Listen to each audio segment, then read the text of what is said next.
일각에서는 그 부정선거였으면 그러면 윤석열 대통령이 당선이 됐겠냐라고 이제 반박하시는 분들 계시고, 그 다음에 뭐 구청장 선거 같은 경우에도 지방선거에서 서울 대부분의 구청장이 이제 국민의힘이 당선되지 않았습니까? 그러면 이러면 이번에는 이런 식으로 주장을 하고 다음엔 이런 식으로 주장을 한 거냐, 이런 식의 이제 반박이 나올 수도 있는데 요거에 대해서 좀 어떻게 생각하세요? 자, 합리적 의심 한번 해보죠 우리가. 예. 자, 내가 떨어졌어.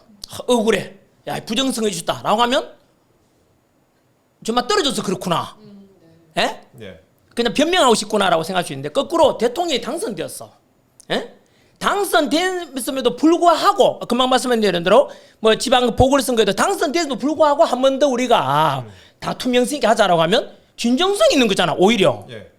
안 그래요? 당선됐음에도 불구하고 한 번 더 오픈해가 향후에 있을 선거에서는 부정선거 없도록 하자. 오히려 저는 그게 더 진정성이 있다고 생각해요. 알겠습니다. 그리고 제가 한 번만 더 마지막으로 좀 반박하는 입장을 좀 말씀드리면, 그러면 일각에서는 신뢰도를 가진 유명인이 사법부나 선관위 불신을 조장하는 거 아니냐, 이런 식으로 비판을 하기도 합니다. 이런 비판에 대해서는 좀 어떻게 생각을 하세요? 지금도 제가 저 헌재에 대한 불이한 재판관을 제가 고발하려고 하지 않습니까? 자, 그러면 저는 원래 사법부도 그렇고 언론도 그렇고 선관위도 그렇고 믿고 왔어요. 네. 예? 당연히 공무원들이 수행하고 당연히 공정하게 하겠지. 그런데 너무 많은 의혹, 자, 전환길이가 문제 제기해서 의혹이 문제 있었어요. 수많은 의혹과 불신감이 있는 팩트들이 드러나니까 전환길은 처음 제시한 것도 아니고 수많은 사람들이 제시하고 있는 걸 그래서 이제 저는 모아서 간추려서 이야기했는데 그게 청년들한테 와 이게 팩트다에 대해서. 그래서 저는 선관위나 사법부에 대해서 불신하려고 하는 게 아니고, 제가 먼저 불신했습니까? 저것들이 나쁜 짓 해가지고 수많이 이렇게 드러나니까 전환길은 야 이거 문제가 많다라고 얘기해. 내가 오히려 그럼 누가 먼저 잘못했어요 그만. 그들이 먼저 잘못했잖아요. 많은 국민들도 아마 그걸 동감하고 있잖아요. 저는 불신 조장하는 게 아니고, 헌재도 지금 이제 보여드릴게요. 헌재에 대해서도. 아무튼 저는 국민 여러분께서 이 방송 보신다면 요즘 뭐 기억 형상 종이? 형상 기억 종이 그것만 유튜브에 검색해봐도 드러납니다. 예? 형상 기억 종이 2030들이 가장 흔히 쓰는 말 아닙니까? 헌재 얘기 그러면 제가 좀만 더 이어가겠습니다. 네, 헌법재판소 재판관들이 짜여진 각본대로 재판하고 있다, 이렇게 강하게 좀 비판을 하셨는데 헌재에 대해서 좀 하신 말씀이 많으신 것 같아요, 선생님께서. 예. 자료를 이만큼 있는데요. 예, 지금부터 자료는 제가 이걸 처음으로 오픈하는 겁니다. 이거는 새로운 자료가 아닙니다. 요즘은 자신의 과거 때문에 팩트가 드러나는 경우가 많죠. 첫 번째, 현재 불의한 재판관 중에서 현재 헌법재판소장을 대신하고 있는 대행하고 있는 문형배 재판관에 대해서 말씀드리겠습니다. 첫 번째, 먼저 너 이재명하고 친구라면서 국민들이 의혹을 제기하자 헌재에서는 이렇게 보도했죠. 이재명과의 친분 관계, 사적인 친구 관계, 개인적인 관계로 헌재 심리에 영향 없다라고 보도하고 넘어가요. 자, 그러면 사적인 관계 관련 있냐 없냐? 자, 그다음 두 번째, 그죠? 그 이제 그 답변했는데 그 문영배 페이스북 팔로우하는 사람이 누구냐? 김어준, 김재동, 이재명입니다. 자, 그러면 국민들이 또 납득이 안 되죠. 이거는 늘 뭐 페이스북을 통해서 스스로 그걸 보고 있다는, 편향됐다는 뜻이잖아요. 누가 봐도. 그러자 문제가 생기니까, 드러나니까 계정을 삭제해요. 은팔하고 해버리잖아요. 이거는 뭐죠? 정도인멸이죠. 트위터 계정 삭제. 그렇죠. 트위터 계정 삭제는 정답 떳떳하다면은 놔두면 될 거 아니야. 삭제했다는 건 뭐죠? 법적으로 이거는 증거인멸이에요. 나는 그러지 않았다, 숨기는 거잖아요. 그 다음 국가보안법 폐지를 주장했습니다. 자, 그러면 어떤 안보관을 가지고 있는지 의심할 수 있지 않겠습니까? 그 다음, 나는 우리법 연구회, 아까 저는 비슷한 계몽령인 중에 하나가 사실은 우리법 연구회, 국제인권법 연구에 대해서 듣기는 들었지만 이렇게 내막이 심한 줄은 몰랐죠. 아까도 있었듯이 공수처장도 국제인권 같은 거라 생각하고 우리법 연구회 후신이 국제인권법 그쪽 소속이었고, 이순영 판사 서부지법에 체포제 발부한 사람도 그쪽이었어요. 그들끼리 네트워크가 형성됐다는 걸 알아요. 그 다음 지금 헌법재판관도 마찬가지입니다. 지금 우리법 연구에 현재 3명이 지금 헌법재판관이 있고 1명 더 임명하려고 하죠. 마흔역을 그도 또 그쪽이야. 국민들이 어떻게 생각했어요? 과연 공정한 재판이 이루어진다고 생각했습니까? 그러면서 자, 그 문영배가 이런 말을 했어요. 나는 우리법 연구의 내부에서도 가장 왼쪽에 있는 사람이다. 스스로 한 말입니다. 네. 이 말은 가뜩이나 진보 좌파 중에 나는 극좌파다라고 볼 수가 있겠죠. 그죠? 가장 왼쪽에 있다 그랬어요. 무슨 뜻이죠? 설마 우파라고 말할 수는 없지 않겠습니까? 네. 자, 그 다음 2006년에 본인이 신문기고에 의하면 이런 말이 있었거든요. 본인이 사소한 선거법 위반 혐의도 엄벌에 처해야 된다라고 말했어요. 문영배가. 오늘 제가 문영배 재판관에 대해서 존칭을 쓰지 않겠습니다. 이유는 그동안 당했을 국민들을 생각하면은 불의한 재판에 의해서 당했을 국민을 생각하면은 제가 그분들 억울함을 대신 표현하기 위해서 저는 존칭을 쓰지 않겠습니다. 자, 본인 이야기입니다. 금방 말씀드린 선거는 사소한 일이 있더라도 선거 문제에 대해서는 엄벌에 처한다라고 본인이 말했거든요. 그 뒤로 이재명 다 아시다시피 지난번 부정선거 관련해서 유죄 판결 나오자 하는 말이 유죄 판결 이상하다라고 평가했습니다. 그러면 무죄를 주라는 뜻이네요. 앞뒤가 안 맞습니다. 누구를 봐주거나 두둔한다고 생각할 수 있지 않겠습니까? 그 다음 자, 지난 문영배 헌법재판관이 헌법재판관으로 임명되려면 국회에서 인사청문회를 거치지 않습니까? 그렇죠. 예. 네, 국회 그때 당시에 장제원 국회의원이 이렇게 묻습니다. 그것도 이미 다 오픈된 겁니다. 새로운 거 제가 하나도 취재한 게 없습니다. 영상이 있는 거죠. 예. 자, 문영배 후보를 빨갱이라고 생각하지는 않습니다. 그러나 자괴감을 갖지 말고 들어보세요 라고 하면서 다만 헌법재판관 9인 중에서 9명 중에서 5명이 우리법 연구회 소속 재판관이 된다는 겁니다. 이 말은 9명 중에서 5명이면 과반이 넘죠. 한 명만 더 하면 6명이 되어서 그렇죠. 심판 결정할 수 있는 거죠. 그걸 우려했지 않습니까? 그때 자, 문영배 답변하기를 우리 법 연구에는 학술 단체로서 이념이나 뭐 성향의 어쩌고저쩌고 이런 이야기 나오거든요. 이것도 오픈된 겁니다. 그런데 그 다음에 PD수첩에서 제작진에 대한 무죄 판결 딱 다음 날에 문영배가 블로그에 올린 글입니다. 문영배의 글입니다. 우리법 연구회 회원이 지지하는 대법원장이 취임하셨고 대법원장을 지지하고 법원의 중요 부분을 구성함으로써 주류의 이론으로 편입될 이상 기존 주류의 잘못을 되풀이해서는 아니 되겠습니다.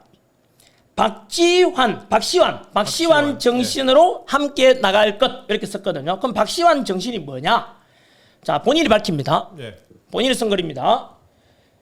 우리 모임은 우리법 연구회입니다. 법원 내 여러 연구 모임처럼 회원의 실력 향상이나 역량 정진 등 개인의 발전을 목표로 하는 모임은 아니다. 그럼 뭐죠? 법원이나 법조계 내에 문제의식과 이상을 가진 회원이 모여서 재판 과정 또는 사법 운영에 참여함으로써 재판 과정 또는 사법 운영에 참여함으로써 법원을 이상적인 방향으로 변화시키는 것을 목표로 하는 단체다. 자, 그 이상은 뭔지 모르겠습니다. 사실상 박시환 정신은 사법부 운영권을 장악해서 목표를 달성하는 행동하는 단체다라고 장지현 의원이 이야기해요. 예. 이 말은 뭐냐? 단순한 학술 모임이 아니라는 뜻입니다. 실제로 그 뒤로 일어나는 일들 보게 되면 현재 우리법 연구회 후신 국제인권법 연구회 소속 판사들이 현재 전에 언론 오픈된 건 한 400여 명 된다고 했어요. 예. 한 3천여 명 전체 판사 중에서 한 15% 14% 정도 되거든요. 예. 지금은 오픈 안 해요. 그런데 기껏해서 15% 정도 되는 이 우리법 연구회 국제연구회 요 판사들이 요직을 너무 많이 장악했어요. 그 대표 사례가 뭐죠? 가장 최고 높은 헌법 법률기관인 헌법재판소에 벌써 4명. 있죠. 예. 이제 그죠? 얼마나 큽니까 이게? 김명수 대법원장도 그랬지 않습니까? 그것도 우리법 연구예요. 예? 문재인 정부 때 잘 나갔지 않습니까? 예. 재판 지연하면 생각나는 게 누구예요? 국민들 다 알죠. 김명수 대법원장 있을 때 그랬잖아요. 재판 지연시켰는 이 언론에 다 온 거 오픈돼요. 저랑 처음 하는 거 아니죠? 예. 예?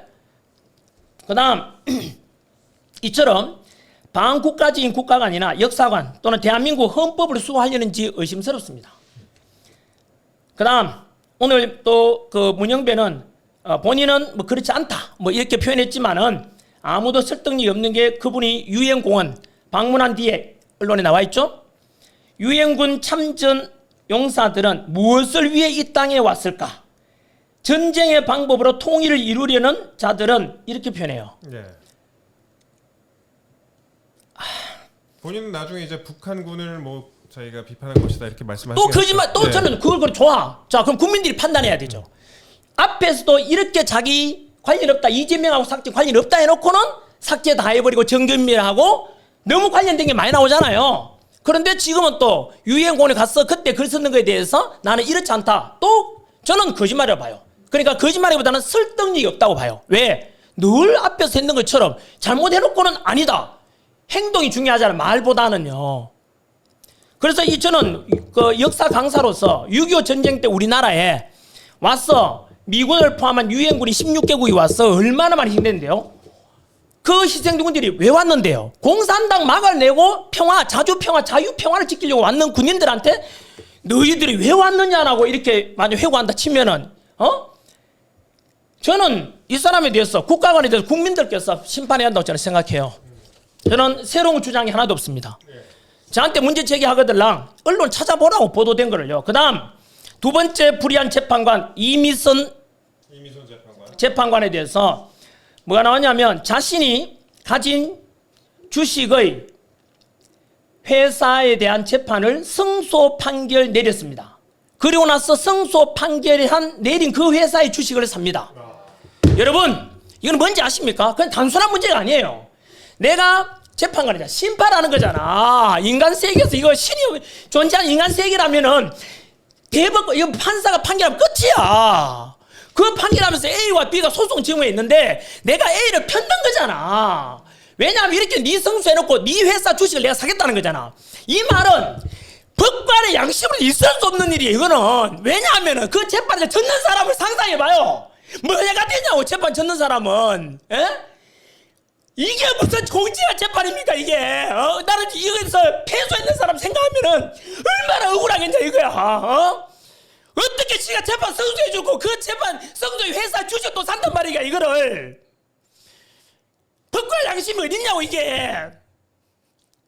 조금만 진정하시고 선생님. 근데 그 주식 관련해서는 굉장히 그 비판하는 기사도 많이 또 나왔었습니다. 하나 더 있어요. 예. 친동생 이상희 변호사입니다. 그렇죠. 자기 친동생 이상희 변호사 뭐 하는지 아십니까? 윤석열 대통령 퇴진 특별위원회 부위원장을 맡고 있습니다. 다시 한 번 더 말씀드릴게요. 이미선 재판관의 친여동생이 대통령 윤석열 대통령 탄핵시키고자 하는 그쪽 단체의 부위원장을 맡고 있다고. 이 말은 뭐죠? 가족이잖아. 이런 거에 대해서 그런데 그러면 이미선 재판관이 과연 누구 편을 들겠어요? 대통령 탄핵하는 쪽 편 들겠어요? 탄핵을 반대하는 쪽 편 들겠냐고. 납득이 안 돼. 이런 것에도 국민들이 2030이 분노하는 거잖아요. 이걸 분노하지 않으면 뭘 가지고 분노하겠어요? 이미선 재판관이 보고 계십니까? 양심이 있으면 저는 제 살아온 상식과 양심의 가치를 많이 못 배웠던 국민들일지라도 최소한 양심은 있잖아요. 예? 저희 아버지는 초등학교도 저는 못 다녔었어요. 제 시간 짧았자 언제나 자식들한테 거짓말하지 마라, 남한테 해코지하지 마라 이런 가르쳤거든요. 그런 대부분의 선량한 국민들, 법원에서 살 수 있는 국민들한테 이럴 수가 있느냐 이거예요. 우리 같으면 최소한 양심상은 이거는 제 여동생이 대통령 탄핵하는 쪽에 목소리 내고 있으니까 저는 양심상 이 재판관이 될 수 없습니다. 이게 염치가 있는 거잖아. 염치가 없는 게 뭐예요? 깨뜨릴 팥아서 파렴치라고 해요. 파렴치. 이게 파렴치 아닙니까? 이 재판을 누가 국민들이 신뢰하겠냐고. 문영배도 마찬가지잖아. 이런 국가를 가진 사람이 가지고 윤석열 대통령 자유민주주의 지키려고 지금 탄핵이 당하고 있잖아요. 지금 자유민주주의 지키고 하는 사람한테 이런 국가를 가진 사람. 그래서 또 한번 이야기해볼까요? 정정미 재판관이 국회에서 답변했죠. 주적이 누구냐 하니까 그런 거는 정확한 답변 전혀. 저는 밝히는 것은 부적절하다 그랬습니다. 왜? 지금 우리 누가 휴전선에서 맞서서 수많은 우리 군 장병들이 목숨 걸고 북한에 맞서 싸우고 지금 대치하고 있는 상황이잖아요. 북한은 핵 쏘고 있고 미사일 연습하고 있는데 이런 속에서 지금은 북한이 주적이 뭐예요? 공산당인데 그걸 왜 떳떳하게 말 못하냐고. 주적이 공산당 북한이라 말도 못하는 사람한테 이런 사람한테 우리가 헌법재판관을 맡긴단 말입니까? 이게 우리법 연구의 그 실체예요. 이런 것들이. 정계선. 예. 그 다음 정계수도 마찬가지 우리법 연구입니다. 그 다음 마흔역. 지금 헌법재판관이 8명 있죠. 9명을 채워야 되는데 8명이에요. 그런데 왜 마흔역? 원래는 국회에서 동의를 구해야 되죠. 여야 합의하에 추천해서 헌법재판관 임명해야 되는데 지금 야당에서 일방적으로 최상목 대행이 임명하지 않는 것은 위헌이다. 이래서 위헌 심판을 누가 하죠? 또 헌재에서 해. 자, 그러면 헌재에서 했는데 헌법재판관 문영배가 또 뭐란 말했어요? 그래, 2월 3일까지 빨리 심판하겠대. 위헌에 대해서. 그러면 이제 뭘 심판할지 눈에 보이잖아요. 마흔역을 임명하려고 하겠죠. 임명하는 순간 국민들은 다 뒤집어져 일어날 겁니다. 한 번 더 말씀드리지만 왜냐하면 마흔역이야. 왜 마흔역이 뭐 있는지 검색해 보세요. 마흔역에도 검색해보라. 국민들이 알아야 된다고. 저는 이 방송 나와서 진실을 알려주고 싶다고 언론에서 이런 말 안 하잖아요. 전환길이 말하면 너 왜 헌재를 흔드는지 아는데 이걸 알고 내가 흔드는 거야. 헌법재판관이 불의한 거야. 이거 누가 문제냐고. 저는 지금까지 우리가 흔히 마오도 대부분 국민들은 어떻게 생각하는지 압니까? 헌법 법률기관이 제일 높은 게 헌법재판관이야. 그들이 입고 있는 그 멋있는 제복 너무나 권위 있어 보이고 너무나 올바른 재판할 거라고 믿고 있습니다. 언제나 그래서 존경심을 표하고 언제나 재판관한테. 그럼에도 불구하고 지금 내막에는 이런 검은 커넥션이 있는 걸 보고 이런 걸 보고 저는 어떻게 이런 재판관이 헌법재판관이 될 수 있냐고. 누가 자문했는데 전환길이 자문했는데 아니면은 불의한 재판관이 자문했냐고. 이런 거 생각하면 눈물이 안 날 수 없잖아요. 이런 불의한 재판을 통해 대통령 탄핵시킨다고? 누구들이 뭔데? 선생님 좀 진정을 하시고요. 일단 그 헌법재판소 관련해서 여러 가지 좀 문제 제기를 좀 하셨습니다. 헌법재판소 재판관들이 지금 뭐 특정 연구에 수속이 많다. 그 다음에 또 이들의 그 가족들이나 이런 처신에 대해서도 좀 말씀을 하셨어요. 그 이미선 재판관의 친동생이 지금 윤석열 대통령 퇴진 특위 부위원장이다. 그리고 지금 말씀은 또 안 하셨지만 정계선 재판관의 남편 역시 윤석열 대통령의 탄핵 촉구 시국 선언에 이름을 올린 바 있습니다. 자, 지금 눈물을 흘리고 계시는데 그 휴지 있으세요? 예. 괜찮습니다. 아, 예, 선생님 좀 한 텀 좀 쉬어 가시고. 질문은 자, 질문 좀 제가 오늘 진짜 방송 조용히 하려고 예. 아니, 하고 싶은 말씀 다 하고 가십시오. 예. 하지만은 이런 거 생각하면은 그동안 이들이 저질렀던 불의한 재판에 심판을 받았던 사람들이 얼마나 억울한 사람이 많았겠냐 이게요. 몰라서 그잖아. 저처럼 당연히 헌법재판관은 법과 양심과 절제와 법과 양심에 따라 재판하는 걸 믿고 있었는데 알고 보니까 그리고 저는 한마디 더 하고 싶어요. 국민 여러분, 앞으로 모든 재판 받을 때 우리나라의 우리법 연구회 후신 국제인권법 연구회 소속 판사들이 아직도 수백 명이 있습니다. 앞으로 그런 정치 관련 소송 걸리면은 재판관들한테 확인하세요. 당신은 우리법 연구회 소속입니까? 당신은 그 후신 국제인권법 연구회 소속의 판사입니까? 물어보고 그쪽이었다면 재판 기피 신청하십시오. 절대로 그들에게 올바른 재판 심판을 못 받습니다, 여러분. 반드시 재판 기피 신청을 하라고요. 그리고 우리법 연구회와 국제인권법 연구회 소속 판사들은 너희들 공무원이잖아. 공무원. 내가 작년에 세금 27억을 5천 냈다고. 우리 국민들이 내 세금으로 공무원에 하고 있는데 어떻게 양심 있으면 다 나가라고. 사직서 쓰고 나가라고. 왜 그동안 너희들이 저질렀어? 그걸 생각해봐.